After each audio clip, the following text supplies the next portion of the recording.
tratamiento o el protocolo de actuación en una crisis funcional es completamente distinto al de una crisis epiléptica. No tienen nada que ver y por eso es tan importante que el paciente lo conozca y sobre todo también sus familiares. Hay muchos tipos de crisis funcionales, las que cursan con convulsiones, ¿no? O las que el paciente se desconecta y se queda parado del medio. En general, el primer principio que hay que saber es que una crisis funcional no es peligrosa para el cuerpo. Es decir, los pacientes con crisis funcionales nunca van a tener lesiones graves, a diferencia de lo que sí puede ocurrir en una crisis epiléptica. Entonces, transmitir esa seguridad es el primer paso para el tratamiento.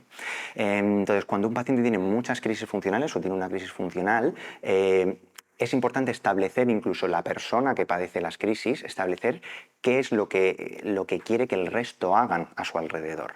Lo que recomendamos siempre es intentar evitar medicalización. Es decir, una vez que ya se ha dado el diagnóstico y tenemos claro el diagnóstico, no es útil acudir a urgencias ni a llamar a ambulancia, en parte porque tampoco deberíamos de poner excesivas medicaciones. Incluso las medicaciones que se ponen en el momento agudo pueden producir más daño que beneficio, porque a veces los pacientes se sedan excesivamente farmacológicamente. Y luego porque además podemos encontrarnos profesionales médicos que todavía no conocen muy bien estas crisis y las manejen agresivamente como si fueran una crisis epiléptica. Entonces, la primera norma es intentar evitar acudir siempre a urgencias, sino que hacer un protocolo en casa de acogida y de tratamiento de esto. Entonces, una vez que el paciente comienza con una crisis funcional, lo ideal es intentar no atosigarlo, es decir, no abrazarlo, porque eso muchas veces activa todavía más nerviosismo y hace que la crisis se perpetúe.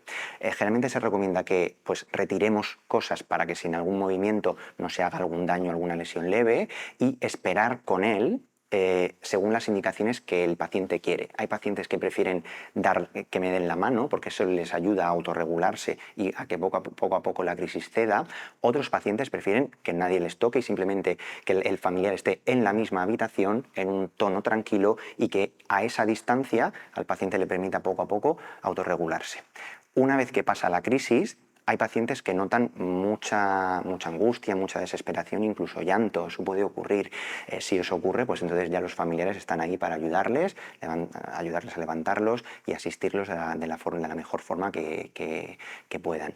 Y otros pacientes, pues sin embargo, después de la crisis se despiertan como más dormidos o sosegados, en cuyo caso la crisis pues termina y ya puedo, si me encuentro bien, ir haciendo o retomando mi actividad habitual. Así que, como veis, el manejo de una crisis funcional en el domicilio, los primeros días después del diagnóstico, es totalmente distinto al de una crisis epiléptica y es importante conocerlo.